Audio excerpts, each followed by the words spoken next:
So cruise control is a part of modern car control systems that we've become accustomed to. In certain regions, it took off much more quickly and has become much more widely adopted. Here in the UK, it's just starting to gain traction, if you pardon the pun, and a lot more people have had it. But there are some hidden dangers of these cruise control systems. It's helpful to understand what type of cruise control system you have, because some of them have inherent weaknesses that you need to be aware of. The idea of cruise control is that it maintains a set speed for your car. It takes some of the stress from you as a driver and it keeps the traffic flowing on the road. Please let me know in the comments what your thoughts are on cruise control. Is it all good? Is it all bad? Can you see the good points and the bad points? What would you say the main benefits of cruise control are? Because in this video, we're going to dwell on the dark side, the problems, the hidden dangers that we get from cruise control systems and our reliance on them as a driver.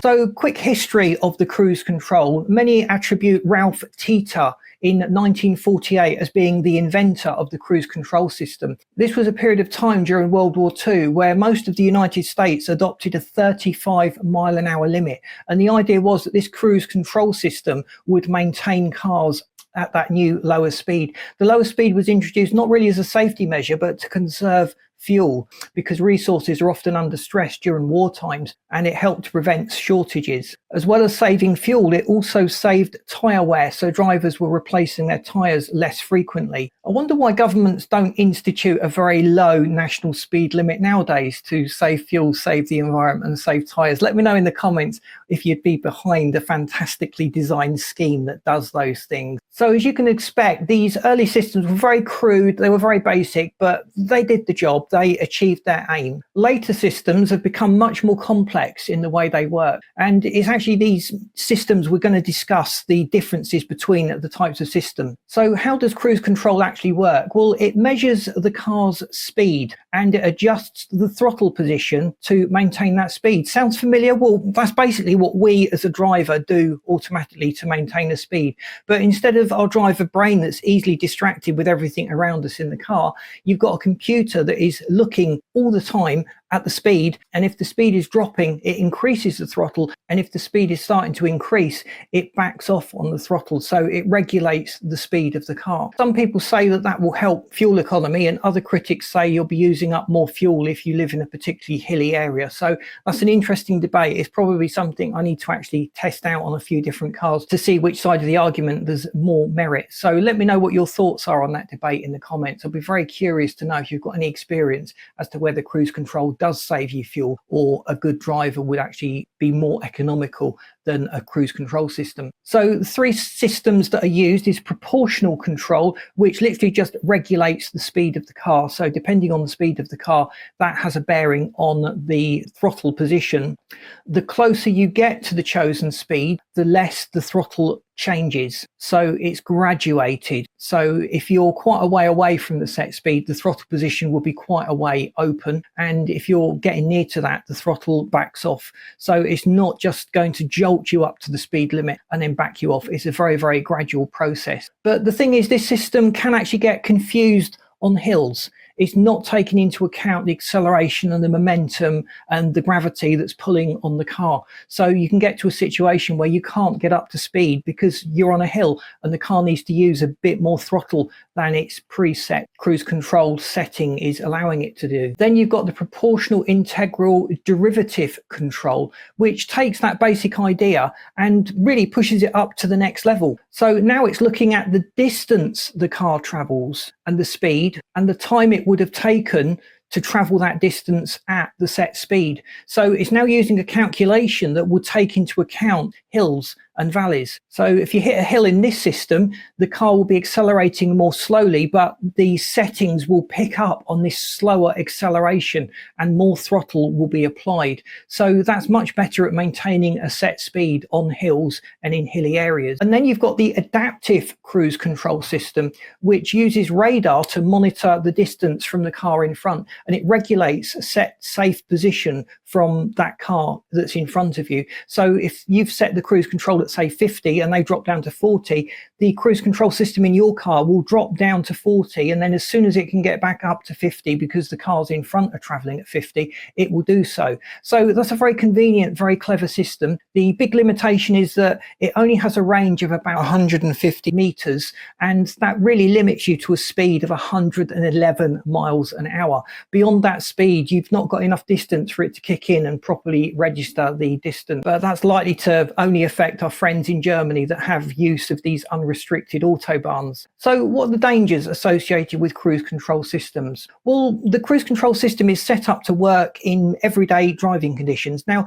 you may hit extreme weather conditions.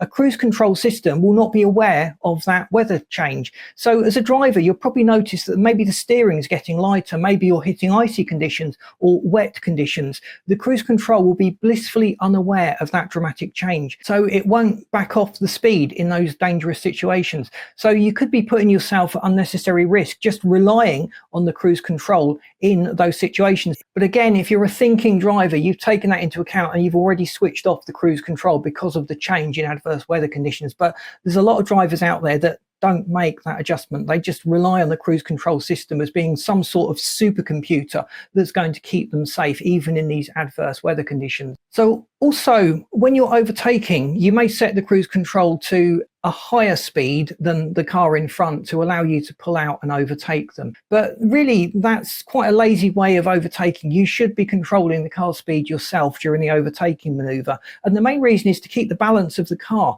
So as you overtake, there is a weight shift change, there is body roll, there is pitch that goes on within the car itself. And by using the throttle carefully, you can control that to maintain stability and grip, but also for the comfort of your passengers. Whereas a cruise control system will just be looking at the set speed and trying to maintain that set speed. So relying on cruise control during an overtaking maneuver, or indeed on twisty hairpin bends, can be a problem. It can upset the balance of the car and cause the car to lose control. So there are situations there again where you as a professional driver will need to switch off the cruise control system and take proper control of the car. It'd be a real folly to rely on the cruise control in those situations. So another basic problem is being human. We're all lazy. If the car is doing something for us, it doesn't mean that we focus more on the other things the car's not doing. We tend to get lazy and relax. So you have reduced driver vigilance as a result of cruise control. So when you're driving along without cruise control, you're making adjustments to the throttle position. That's helping to keep us alert and engaged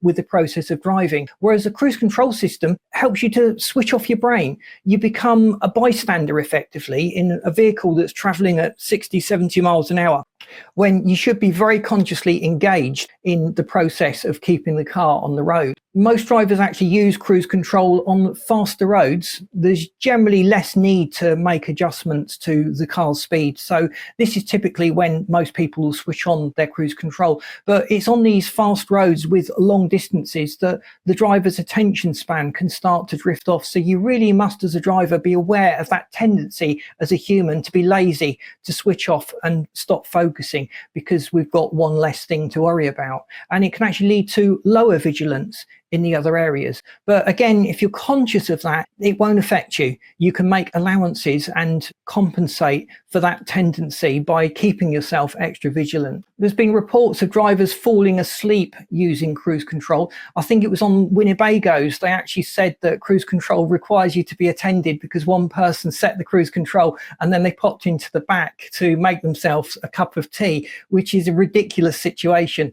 And that was even before we started having these autonomous driving systems. So don't put too much faith in your cruise control system. You must stay alert. You must avoid drowsiness. I'll have a video coming up on drowsiness and staying vigilant while driving, because this is probably one of the biggest killers on a road. It's not the drink drivers and the drug drivers, it's the sleep deprived drivers and the drivers that have just become rather inattentive, weary, and have fallen asleep at the wheel. There's that joke, I want to die peacefully in my sleep like my granddad, not screaming and shouting like the passengers in his car. We don't want to be that granddad. We never want to fall asleep at the wheel or become drowsy. lousy. And cruise control can have that soporific effect that just lulls us into that false sense of security. So never rely on your cruise control system, even if it's adaptive cruise control, even if your car's got all these safety systems. You as a driver are responsible for keeping that car from crashing into other road users, other vehicles, and other obstructions on the highway. The cruise control system is also a distraction. Now, if you've had your cruise control in your car for some time, it's second nature. You know where all the buttons are.